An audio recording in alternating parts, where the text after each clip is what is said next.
আমার মনে হচ্ছে অধীরবাবু কিছু ভুলভাল বলছেন। উনি হয়তো জানেন, উনার মনে নেই হয়তো যে 2016 সালে মমতা ব্যানার্জি একা ইলেকশন লড়েছেন।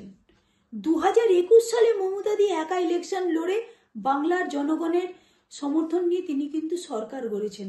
তাহলে তৃণমূলকে কংগ্রেসের প্রয়োজন নেই।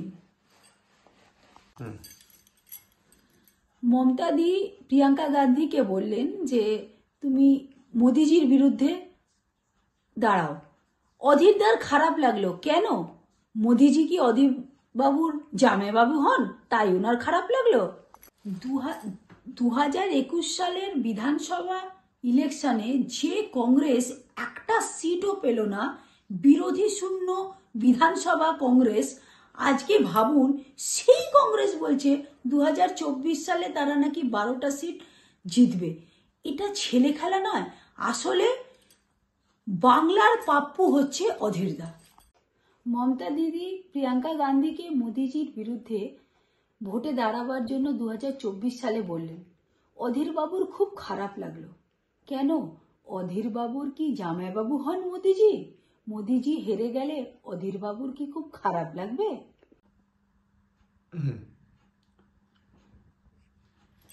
সারা দেশেই জেলের যে সমস্ত হাসপাতালগুলো যেগুলো ছোট ছোট রয়েছে তার কিন্তু সেরকম ইনফ্রাস্ট্রাকচার নেই। কারণ আমরা যদি দেখি যে এগুলো ইংরেজ জামানাতেই এই যে হাসপাতালগুলো করা হয়েছিল সেগুলো তার পরিকাঠামো যেরকম ছিল সেই পরিকাঠামো খুব বেশি উন্নত করা হয়নি।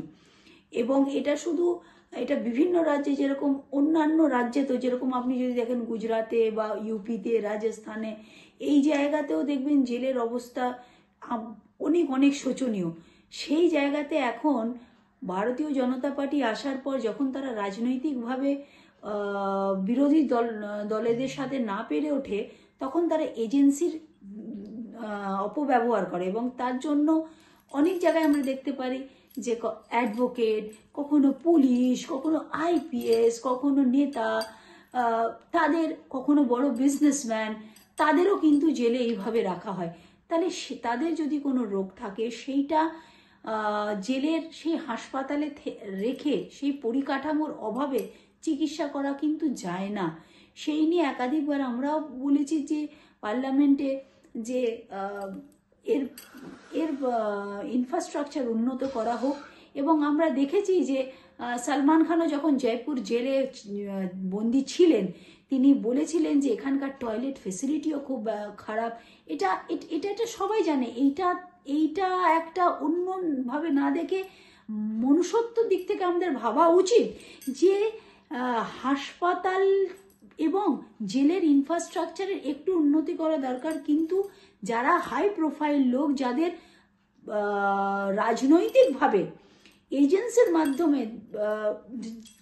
ভুল মানে ফ্রেম করে, চার্জেস ফ্রেম করে তাদের ভেতরে ঢোকানো হচ্ছে, তাদের হাসপাতালে যদি কোনো ট্রিটমেন্ট, সেই ট্রিটমেন্ট কিন্তু সমস্ত জায়গায় নেই, সেই ইনফ্রাস্ট্রাকচার নেই, এগুলো কিন্তু ল্যাকিউনা আছে।